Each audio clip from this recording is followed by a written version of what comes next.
આજે ફરી વખત તમારી સાથે જશું અને પરેશ. આજે આપણે જોવાના છે સ્ટાન્ડર્ડ 12 યુનિટ 3 અને એનું રીડ 1 મેનેજ યોર સ્ટ્રેસ, કે તમે તમારા તણાવને મેનેજ કરો, સંભાળો. તો હવે પહેલી વાત તો એ કે આપણને ખબર છે કે આપણને સ્ટ્રેસ અલગ અલગ રીતના હોય. શારીરિક રીતે હોય, કદાચ માનસિક પણ રીતે હોઈ શકે અને મેન્ટલી પણ હોઈ શકે, બરાબર છે, એટલે ઇમોશનલી પણ હોઈ શકે. તો હવે જ્યારે આપણે વાત કરીએ કે ભાઈ માનસિક રીતે, તો આપણે કદાચ જોઈએ કે આપણા માનસિક રીતે આપણે કંઈક ટેન્શનમાં હોઈએ, બરાબર છે, તો આપણે યોગ્ય રીતે કામ પણ નથી કરી શકતા, નિર્ણય પણ લઈ શકતા નથી. એવી રીતના આપણે જો શરીરની વાત કરીએ તો ભાઈ શરીર પણ એવી રીતના જ હોય, જેમ કે આપણે કોઈક શારીરિક રીતે નબળાઈ આવી હોય, તાવ હોય, બરાબર છે, શરદી ખાંસી હોય, મીન્સ કે કંઈક શારીરિક નબળાઈ આવી હોય ત્યારે પણ આપણે યોગ્ય રીતે કામ કરી શકતા નથી, મીન્સ કે નિર્ણય લઈ શકતા નથી. હવે લાગણીશીલ રીતે વાત કરીએ તો લાગણીશીલની વાત કરીએ તો આપણે જાણે કે આપણું દિલ દુભાયું હોય, બરાબર છે, ગુસ્સો આવ્યો હોય, અથવા તો કોઈએ કે આપણને હતાશ કર્યો હોય, બરાબર છે, અથવા તો આપણે પ્રેમમાં ઢીલા પડ્યા હોય, અથવા ના પાડી હોય કોઈ સામેથી, અથવા આપણે હારી ગયા હોય, તો જાણે પેલું કે ઇમોશનલી પણ આપણે યોગ્ય રીતે નિર્ણય લેવો હોય તો એ લઈ શકતા નથી. હવે જો જોઈએ તો આ તણેતણનું કામ આ સાથે જો કામ કરતા હોય તો આપણે યોગ્ય રીતે નિર્ણય લઈ શકીએ. હવે એ બાબત આપણે આગળ જોઈશું કે આપણે કઈ રીતે એને મેનેજ કરવાનું છે, બરાબર, આપણા સ્ટ્રેસને. તો એ વિશેની વાત આપણે આગળ જોઈશું. તો let's here we go with the first slide. Mind, emotions and body. જે આપણું માઇન્ડ છે, મન છે, અને ઇમોશન્સ છે, લાગણીઓ છે, અને આપણું જે શરીર છે, બરાબર છે, એ હવે જોવા જઈએ તો આર ક્લોઝલી ઇન્ટરલિંક્ડ, બરાબર છે, એ એકબીજા સાથે છે, ઇન્ટરલિંક છે, બરાબર છે, સંકળાયેલા છે, બરાબર કે નહીં, એટલે કે ક્લોઝલી અને પાછું નિકટતાથી. એન્ડ ઓલવેઝ વર્ક ટુગેધર, અને હંમેશા એવું કરતા હોય છે, ટુગેધર જ, એક સાથે જ કામ કરતા હોય છે. It helps you distinguish. તે તમને શું કરવા માટે, ડિસ્ટિંગ્વાઇઝ એટલે કે ભેદ તારવવા માટે મદદ કરે છે. કોને? તેમને. એટલે કે તેમને જો તમારે મોર ક્લિયરલી રીતે, બરાબર છે, તો તમારે વધારે સ્પષ્ટતાપૂર્વક તમે જો એનો ડિસ્ટિંગ્વાઇઝ કરો, એટલે કે ભેદ તારો, if you try to understand them separately. એટલે અહીંયા શું કહેવા માગે છે, જો તમે તેને સેપરેટલી રીતે તમે એને સમજવાનો જો પ્રયત્ન કરશો ને, તો તે તમને તેમનો જે ભેદ તારવવામાં તમને શું કરે છે, જે તમને મદદ કરે છે. Your mental capacities. તમારી જે માનસિક ક્ષમતાઓ છે ને, આર યોર એબિલિટીઝ, એ તમારી આવડતો છે. એટલે કઈ રીતે? તો તમને સવાલ પૂછાય કે તમારી માનસિક ક્ષમતાઓ કઈ રીતે તમારી આવડતો છે, તો ટુ કોન્સન્ટ્રેટ કરવા માટે. ટુ કોન્સન્ટ્રેટ કરવું એટલે આપણે ધ્યાન એકાગ્ર કરવું. એકાગ્ર કરવા માટે તમારી એ આવડત તરીકે તમારી મેન્ટલ કેપેસિટી છે to take in new information, બરાબર. તો કંઈક નવી માહિતી આપણે જાણવી હોય તો એની માટે પણ તમારી મેન્ટલ કેપેસિટીની તમારી આવશ્યકતા હોય છે. Two remember old and new information, બરાબર છે. હવે કોઈક નવી અથવા જૂની માહિતીને તમારે યાદ કરવી હોય તો એ પણ તમારી મેન્ટલ એક કેપેસિટી હોવી જોઈએ. ત્યાર પછી વાત કરીએ to be in a position, બરાબર, એવી સ્થિતિમાં આવું ટુ થિંક લોજિકલી, અથવા તો પોઝિશન ટુ થિંક એટલે એમ કહી શકાય કે આપણે તાર્કિક નિર્ણય લેવો હોય. લોજિકલી એટલે કે શું કહેવાય? તાર્કિક, બરાબર છે ને.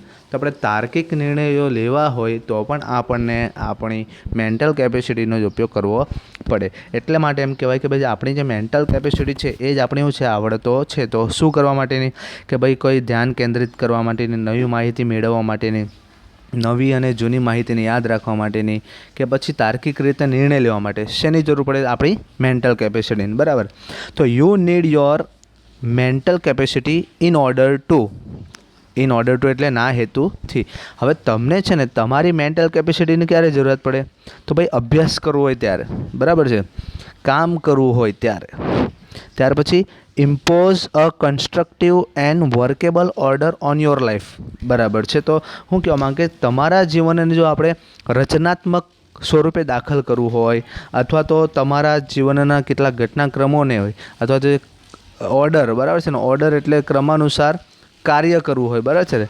તો એ માટે પણ તમારે થશે નહીં, તમારી મેન્ટલ કેપેસિટીની આવશ્યકતા હોય છે. અને જો આગળ વાત કરીએ કે and to make rational day to day decisions. Rational એટલે શું કહેવાય? વ્યાજબી, બરાબર છે ને, યોગ્ય તો ભાઈ જે તમારે યોગ્ય દિવસોના દિવસો શું લેવાના હોય, નિર્ણયો લેવાના હોય. તો એ માટે પણ તમારે શેની જરૂર પડે, તમારી મેન્ટલ કેપેસિટીની જરૂર પડે છે. હવે અહીંયા સરસ મજાનું એક ઉદાહરણ આપેલું છે, બહુ સરળ છે અને સિમ્પલ પણ છે કે ભાઈ એક્ઝામ્પલ દાખલા તરીકે કે ભાઈ if you had the choice, જો તમારી પાસે પસંદગી હોય ઓફ વોકિંગ, ચાલવાની, ટુ વર્ક, કામ કરવા માટે, ઓર ટેકિંગ ધ કાર, ગાડી લઈને. એમ કહેવા માંગે છે કે જો તમારી પાસે કામ કરવા માટે કાં તો ચાલીને જવાની પસંદગી હોય કાં તો પછી ગાડીને લઈ જવાની પસંદગી હોય, તો ધ ફેક્ટ દેટ, હવે હકીકત એ છે કે ઇટ વોઝ રેઇનિંગ હાર્ડ, કે ભાઈ હકીકત એ છે કે ભાઈ હવે બહાર છે ને બહુ જોરદાર વરસાદ પડી રહ્યો હોય, બરાબર, and you had the cold, અને તમને પાછી શું હોય, કોલ્ડ હોય, કોલ્ડ એટલે કે શરદી હોય, તો you could lead you to the decision, એટલે કે તમે છે ને એવા નિર્ણય તરફ આગળ દોરાઈ જાઓ છો ધેટ કે it was a better to take the car. સીધી વાત છે. હવે જો તમને શરદી હોય અને પાછો બહાર વરસાદ પણ પડતો હોય તો તમે ચાલીને થોડી જવાના, તો તમે સીધા ગાડી લઈને જ જવાના છો. That would be a rational decision, કે તે તમારો એક યોગ્ય નિર્ણય હશે બેઝડ ઓન, ના ઉપર આધારિત, ધ કરંટ સર્કમટન્સીસ. તો સર્કમટન્સીસ એટલે શું કહેવાય, પરિસ્થિતિ. તો આ શબ્દ કદાચ તમને નિયરેસ્ટ મિનિંગમાં પૂછાઈ શકે, બરાબર છે. તો ભાઈ પરિસ્થિતિના, હાલની જે પરિસ્થિતિ હોય એના આધાર ઉપર તમે જે નિર્ણય લીધો કે ભાઈ ગાડી લઈને જવું, એ તમારો કેવો એક વ્યાજબી નિર્ણય લેવાયો હશે. The mind is a rational and logical part, બરાબર છે, સીધી જ વાત છે કે આપણું જે મગજ છે અથવા મન છે એ આપણો કેવો ભાગ છે, રેશનલ ભાગ છે, એટલે રેશનલ એન્ડ લોજિકલ, વ્યાજબી અને તાર્કિક એવો ભાગ છે. ધેટ હેલ્પ્સ, કે જે તમને મદદ કરે છે ટુ મેક અનઇમોશનલ ચોઇસીસ. સીધી વાત છે કે અનઇમોશનલ ચોઇસીસ એટલે કે જે લાગણીવિહીન પસંદગીઓ હોય એ કરવા માટે. હવે મન કેવી લાગણીવિહીન જ કરવાની ને, હવે માનસિક બાબત હોય તો વાત અલગ છે. હવે લાગણીની વાત કરીએ તો જેમ કે લાગણીવિહીન પસંદગીઓ કઈ કઈ, to store and retrieve information. Store એટલે સંગ્રહ કરવું અને રિટ્રાઈવ એટલે પરત મેળવવું. કોઈ માહિતી હોય એને પરત મેળવવી હોય અથવા એનો સંગ્રહ કરવો હોય તો શેની જરૂર પડે, મગજની, નહીં કે લાગણીની, બરાબર છે. એટલે આને શું કહેવાય છે, લાગણીવિહીન, unemotional choices. And to order and calculate, to order એટલે કે ક્રમમાં ગોઠવવું અથવા તો એની ગણતરી કરવી, બરાબર છે. તો એની માટે કોની જરૂર પડે, મગજની જરૂર પડે, લાગણીની જરૂર પડતી નથી. It is the counter part. આ શબ્દ પૂછાય છે બાળકો, આનો મતલબ જો જોવો હોય તો કાઉન્ટર પાર્ટ એટલે સમકક્ષ કહેવાય ને સમાન કહેવાય. એટલે જો આપણે કહી શકાય તો ઇક્વલ શબ્દ આવી શકે, ઇક્વલ, બરાબર છે. તો કાઉન્ટર પાર્ટ એટલે ઇક્વલ, સમકક્ષ, અથવા it is the counter part to the emotions. વાત તો ભલે આપણે આ બધું કામ ભાઈ માહિતી મેળવવી હોય, સ્ટોર કરવી હોય, કેલ્ક્યુલેટ કરવું હોય, ઓર્ડર કરવું હોય તો એની માટે મગજની જરૂર પડે, મનની જરૂર પડે, બરાબર છે. પરંતુ તે છે ને ઇમોશન્સ છે, લાગણીઓ છે, એને સમાન જ ગણાય છે. ખરા ખોટામાં તમને પૂછાઈ શકે આવી રીતના, તો ધ્યાનથી તમારે ખરા ખોટું ટીક કરવાનું, કારણ કે એમાં જેટલું ખરા ખોટા સરળ લાગતા હોય એટલા લાગતા નથી, પરંતુ બહુ ગૂંચવાઈને અથવા કોમ્પ્લિકેટ કરીને સવાલ પૂછતા હોય છે. It is the counter part to the emotions. તો પણ એવું છે એ લાગણીને એક સમકક્ષ જ છે, બરાબર છે, કાઉન્ટર પાર્ટ છે. A good example of the interaction. હવે એક એનું એક્ઝામ્પલ આપેલું છે તો જોઈએ. A good example of the interaction between mind and emotions, બરાબર છે. મન અને જે લાગણીઓ છે એની વચ્ચેનું, બિટવીન એટલે શું કહેવાય, વચ્ચે. તો મન અને લાગણી વચ્ચેનું જે આંતર પ્રતિક્રિયાઓ થાય છે, ઇન્ટરેક્શન થાય છે, એનું એક સરસ મજાનું જો ઉદાહરણ હોય તો એ છે એક્ઝામ નર્વ્સ, પરીક્ષાની ચિંતાઓ, બરાબર છે. હવે એક સીધી જ વાત છે, હવે જ્યારે તમે પરીક્ષા હોય ત્યારે તમે ઘણું બધું વાંચેલું હોય, સીધી વાત છે. તો વાંચો તો છો તમે, પરંતુ જેવા તમે હવે ક્લાસમાં જાઓ છો તો મારા મગજમાં કેવા ઘણા બધા સવાલો છે કે હવે મારું પેપર કેવું જશે, પૂરું તો થઈ જશે, કે ભાઈ આ સવાલનો જવાબ તો મને આવડી તો જશે ને. અથવા તો જ્યારે પણ આપણે કદાચ પેપર હાથમાં આવ્યું હોય તો સવાલ વાંચીએ તો આપણને ઘણા બધા જવાબ યાદ આવે, તો એમાં કયો જવાબ લખો ને એ આપણે યોગ્ય નિર્ણય લઈ શકતા નથી. તો એક સરસ મજાનું એક્ઝામ નર્વ્સ એટલે કે પરીક્ષાની જે ચિંતાઓ હોય એનું એક સરસ મજાનું ઉદાહરણ આપેલું છે કે જેમાં મન અને લાગણીઓ બંને વચ્ચે કાર્ય કરવું પડતું હોય છે. તો જોઈએ કે ભાઈ યોર મેન્ટલ કેપેસિટી, કે તમારી જે માનસિક જે ક્ષમતા છે, હેઝ હેલ્પડ યુ, કે તમને શું મદદ કરે છે, તમારી માનસિક ક્ષમતા શું કરે, તમને મદદ કરે રિટેન કરવા માટે. રિટેન એટલે પરત પ્રાપ્ત કરવું. જે આગળ શબ્દ આવેલો ને રિટ્રાઈવ, તો એનો જે સામાનાથી જ વર્ડ છે કે ભાઈ આપણે જે રિટ્રાઈવ કરવું હોય તો એના માટે તમારી માનસિક ક્ષમતા એ તમને કામ લાગે. વોટ યુ હેવ રિવાઇઝ, કે જે તમે રિવાઇઝ કરેલું છે, પુનરાવર્તન કરેલું છે, બરાબર છે. જે તમે કંઈ પુનરાવર્તન કરેલું હોય એને તમે રિટેન કરવા માટે શેની જરૂર પડે, તમારી માનસિક ક્ષમતાની. યુ નો યોર સ્ટફ, કે તમે તમારે જે સ્ટફ છે, સ્ટફ એટલે હવે તો એમ કે છે સ્ટફ એટલે ઘણા બધા અર્થ થાય બાળકો સ્ટફનો. તો સ્ટફ એટલે આપણે કંઈ પણ જેમ કે બરણી હોય એમાં આપણે ઠૂસીને ભરીએ એને સ્ટફ કહેવાય. સ્ટફ એટલે કોઈ પણ સામગ્રી હોય એને કહેવાય. હવે અહીંયા સ્ટફ એટલે એ મિનિંગમાં લીધો છે કે તમે જે કંઈ પણ વાંચેલું છે, જે કંઈ પણ બાબત વાંચેલી છે એને સ્ટફ શબ્દ માટે યુઝ કર્યો છે. તો એમ કહી શકાય કે તમે તમારી બાબતોને જાણો છો, બરાબર છે. But when you enter the exam, પરંતુ જ્યારે તમે પરીક્ષા ખંડમાં પ્રવેશ કરો છો એન્ડ સ્ટાર્ટ ગેટિંગ ઇમોશનલ, અને તમે શું થઈ જાઓ છો, લાગણીશીલ થઈ જાઓ છો. બાય એક્સપેક્ટિંગ, બાય પછી ક્રિયાપદને શું લાગ્યું, આઈએનજી. બાળકો કોઈ પણ પ્રિપોઝિશન હોય, તમને મેં અગાઉ વાત કરેલી હશે, મારા અગાઉના બધા વિડીયોમાં મેં કીધું જ હોય કે કોઈ પણ પ્રિપોઝિશન હોય, in, on, with, without, by, of, under, below, એના પછી જો ક્રિયાપદ આવતું હોય તો એને આઈએનજી લગાડવું. એક્સપેક્ટ એટલે કે અપેક્ષા રાખવી. આ એક્સપેક્ટ છે એટલે અપેક્ષા રાખવી. આ એક્સેપ્ટ, EXCEPT, બરાબર છે. આનો મતલબ થાય ના સિવાય, બરાબર છે. તો આ બંનેમાં ફરક છે બાળકો. નિયરેસ્ટ મિનિંગમાં ઘણી રીતે કામ લાગે છે, તો આ યાદ રાખવા જેવું છે. અને બીજી ઘણી બધી સ્પેલિંગ પણ આવે છે. આપણે એક્સેપ્ટ કરીએ કંઈ પણ, બરાબર છે. એક્સેપ્ટ એટલે આપણે તમે જાણો છો ACCEPT, ACC છે, EPT. એક્સેપ્ટ એટલે સ્વીકારવું. પછી હજુ જોઈએ તો એસ્પેક્ટ આવે છે. એક્સપેક્ટ એટલે આપણે શું કહીએ, પાસા, બરાબર છે ને. આ એસ્પેક્ટ છે. અને ત્રીજું અહીંયા એક્સપેક્ટ તો તમે જોઈ જ ગયા છો કે આશા રાખવી, અપેક્ષા રાખવી. તો આ ચાર એક્સેપ્ટ જેવા, એક્સપેક્ટ જેવા ચાર સ્પેલિંગ નજીકના છે, એટલે આને યાદ રાખો તમે, ગમે તે રીતે પૂછાઈ શકે. તો અહીં વાત કરીએ તો ભાઈ તમે જ્યારે પરીક્ષા ખંડમાં પ્રવેશ કરો છો ને ત્યારે તમે કેવા થઈ જાઓ છો, લાગણીશીલ થઈ જાઓ છો. સીધી વાત છે. કેવી આશા રાખીને. ડિફિકલ્ટીઝ, હવે કદાચ તમને એમ લાગે છે કે હવે પેપર કેવો હશે, મુશ્કેલ તો નહીં હશે ને, બરાબર છે. એવી કેટલીક મુશ્કેલીઓની અપેક્ષા રાખીને તમે લાગણીશીલ થઈ જાઓ છો. અને પાછા તમે ઇમેજિન કરી રહ્યો છો શેની, ફેઇલરની. ફેઇલર એટલે નિષ્ફળતાની. અને નિષ્ફળતાની કલ્પના કરતાં અને મુશ્કેલીઓની આશા રાખતા તમે કેવા થઈ જાઓ છો, લાગણીશીલ થઈ જાઓ છો. ઓલ ઓફ અ સડન, જો વાત કરીએ તો એકાએક જ, ધ કેરફુલી સ્ટોર્ડ ઇન્ફોર્મેશન, બરાબર. ઓલ ઓફ અ સડન એટલે એકાએક જ જે તમે કેરફુલી એટલે કે સાવચેતીપૂર્વક જે સંગ્રહ કરેલી માહિતી હોય એ હવે તમને પ્રાપ્ત થતી નથી, બરાબર છે. એ તમને હવે પ્રાપ્ત થતી નથી. યોર ઇમોશન્સ હેવ બેડ, તમારી લાગણીઓએ શું કર્યું છે, એને અટકાવી દીધું છે, એને અવરોધ્યું છે. બેર શબ્દ તમને પૂછાય, બેર અથવા બેરિયર. બેરિયર જે તમને, બેરિયર એટલે શું કહેવાય, અવરોધ, બરાબર છે. અવરોધ, અટકાવવું. એટલે જો કદાચ નિયરેસ્ટ મિનિંગમાં પૂછાવું હોય તો ઓબ્સ્ટેકલ શબ્દ તમને પૂછાઈ શકે છે. ઓબ્સ્ટેકલ એટલે અવરોધ જ કહેવાય, અવરોધવું.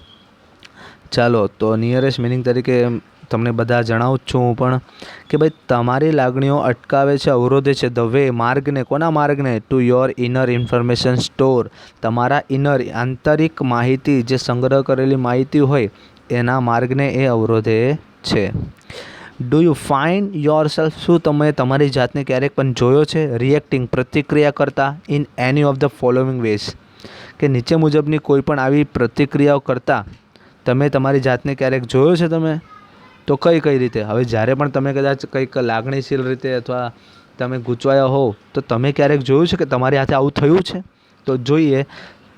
You find it difficult to concentrate, હવે તમને ક્યારેક એવું લાગતું છે કે ભાઈ કોન્સન્ટ્રેટ કરવું મુશ્કેલ અનુભવ આવતો હોય, બરાબર છે ને. ક્યારેક આપણે ધ્યાન કેન્દ્રિત કરી શકતા ના હોઈએ. ઓન થિંગ્સ, કોઈ પણ થિંગ્સ ઉપર એટલે બાબત ઉપર, બરાબર છે.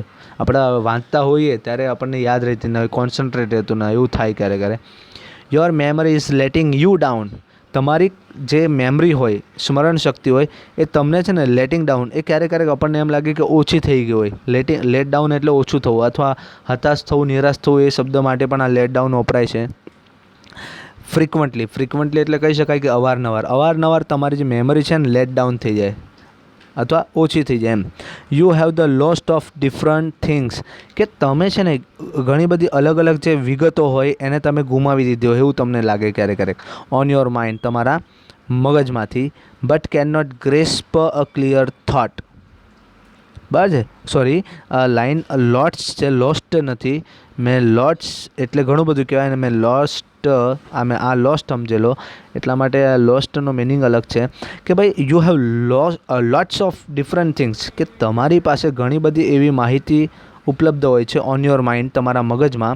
બરાબર છે. તમારા મગજમાં તમે ઘણું બધું વાંચ્યું હોય તો તમને બધું આઈડિયા હોય. બટ પરંતુ કેન નોટ ગ્રેસ્પ, પરંતુ તમે ગ્રેસ્પ કરી શકતા નથી. આ શબ્દ પણ પૂછાય બાળકો. ગ્રેસ્પ એટલે અહીંયા સમજી શકીએ કે ભાઈ અન્ડરસ્ટેન્ડ, સમજવું.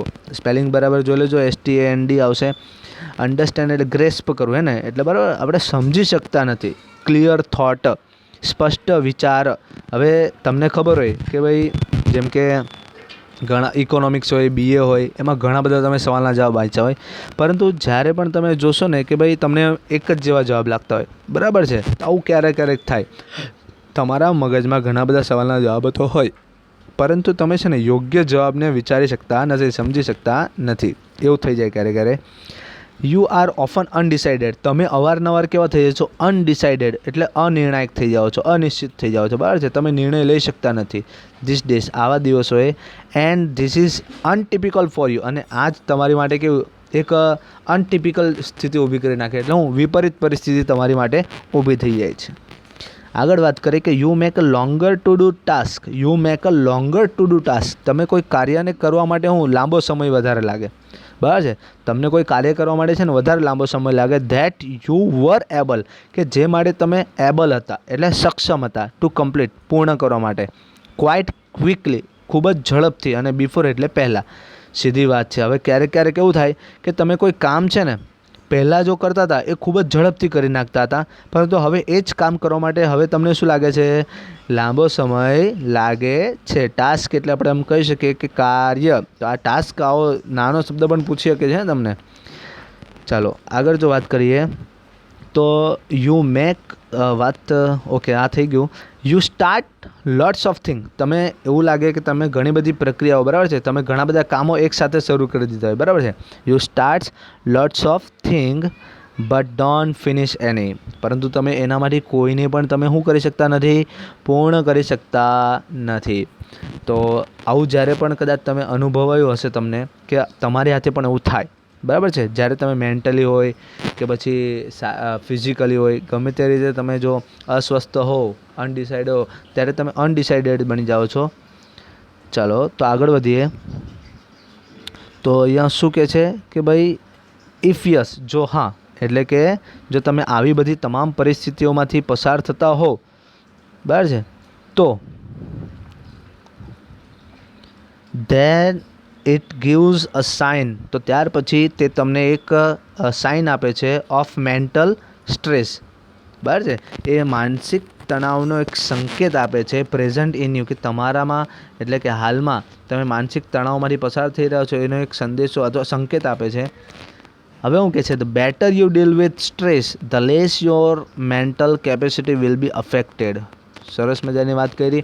અને આ ટૉપિક તમે કદાચ ભણ્યા હશો, ધ પછી ER વાળું વિશેષણ, તો ડબલ કમ્પેરેટિવમાં તમને બાળકો આ પૂછાય છે. DOUBLE, ડબલ કમ્પેરેટિવ જે તમારો ટૉપિક છે એનામાં આ ટૉપિક પૂછાય જ છે કે the better you deal with stress, જેમ તમે તમારા તણાવ સાથે વધુ યોગ્ય રીતે કાર્ય કરો છો, બરાબર છે, તમે તમારા તણાવને વધારે સારી રીતે મેનેજ કરો છો ને, તેમ less your mental capacity will be affected, તેમ તમારી માનસિક જે ક્ષમતાઓ હોય એને ઓછી, મેન્ટલ કેપેસિટી, ઓકે ને, ધ લેસ એટલે વધારે, ઓછી, એના ઉપર શું થાય છે? અફેક્ટ થાય છે, એટલે કે અસર પહોંચે છે.